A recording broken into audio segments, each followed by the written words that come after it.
and welcome back to my channel. Today I'm going to be showing you how I make this amazing creamy thick butternut squash soup. It is so good and so easy in the Instant Pot. I start with one medium-sized butternut squash, peel it and chop it. You're going to need 6 to 8 cups of butternut squash, a 1/4 teaspoon of cayenne pepper.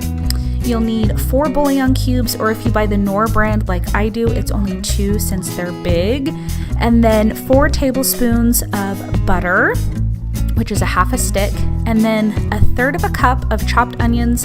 I just buy mine chopped in the freezer section, and then about a teaspoon of Italian seasoning or oregano. Either one will work just fine. And then you'll also need 3 cups of water and cream cheese later on. So start by putting your Instant Pot on the saute feature. Your Instant Pot will be empty, obviously, and throw in the butter and the onions and just saute that for a few minutes. You'll just want to saute it until the onions start to turn translucent and everything is smelling yummy, and then throw your seasoning in, that oregano or Italian seasoning, and just give it a good stir. And then you'll throw everything else into the Instant Pot, the 3 cups of water, the bouillon cubes, the cayenne pepper, the cream cheese, and then you will put the lid on and make sure that it's sealed.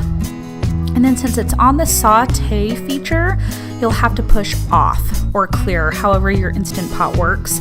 And then I push just the soup button and I program it for 35 minutes, but you can also set this manually on high pressure for 35 minutes.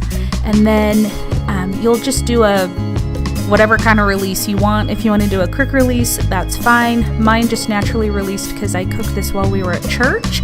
And then you'll see everything is all cooked and ready to be blended. I use my immersion blender, but I have learned that not all immersion blenders are created equal, so don't get frustrated if your immersion blender is struggling. You can easily put this in the blender and it will do the job as well.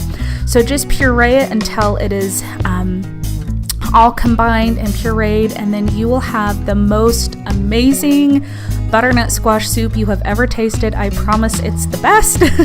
You can let some frozen dinner rolls rise while you cook the soup, just like I did, and then you have a complete delicious meal for any time of the year, but especially good in the fall. Thank you so much for stopping by my channel. Please subscribe if you like this video and enjoy the soup.